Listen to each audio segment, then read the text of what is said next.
मैया बक्सा के नजिकबा तारा छापा जिता तै स्वास्थ्य शिक्षा देखतै दौडल यो मैया। आज पनि हामी नाच्दै गाउँदै धनुषा जिल्ला क्षेत्र नम्बर 4 अन्तर्गत पर्ने बट्टेश्वर गाउँपालिका वडा नम्बर 3, 4 र 5 का प्रत्येक घरहरूमा पुग्यौं।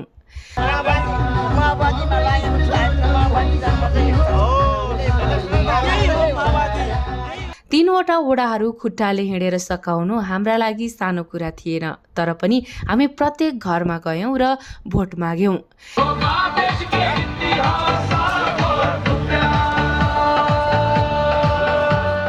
यसरी तीनवटा वडाहरू एकै दिनमा भ्याउनुको कारण छ, त्यो हो ऊर्जाशील काकीहरू अनि जाँगरिला दिदीबहिनीहरू। चौथो दिनको घर दैलो कार्यक्रममा युवा उम्मेद्वार इन्जिनियर सञ्जय कुमार महतोका साथमा महिलाहरू धेरै थिए। केही मात्रामा पुरुषहरू भए पनि फुर्तिला महिलाहरूको सहभागिताले घर दैलो कार्यक्रमको रौनक नै छुट्टै बनेको थियो। दिनभर हामी हिँडिरह्यौं, नाच्दै गाउँदै नारा लगाउँदै भोट मागिरह्यौं। दिउँसोको समयमा घरमा प्राय महिलाहरू नै भेटिने। भोट माग्न जानेहरूको लहरमा पनि महिला नै धेरै भएर मतदाताहरू उत्साहित देखिएका थिए। हामीले साना बजार र गाउँका घरहरूमा गएर भोट माग्यौं।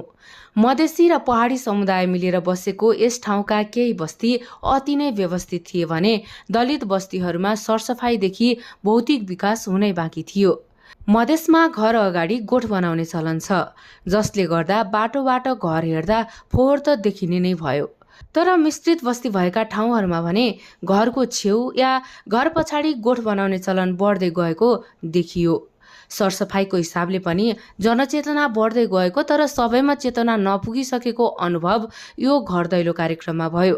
विकास गरिरहेका बट्टेश्वर गाउँपालिका वडा नम्बर 3, 4 र 5 का बासिन्दाहरू युवा इन्जिनियर उम्मेद्वार सञ्जय कुमार महतोलाई देखेर खुसी भए, साथमा जितको शुभकामना पनि दिए।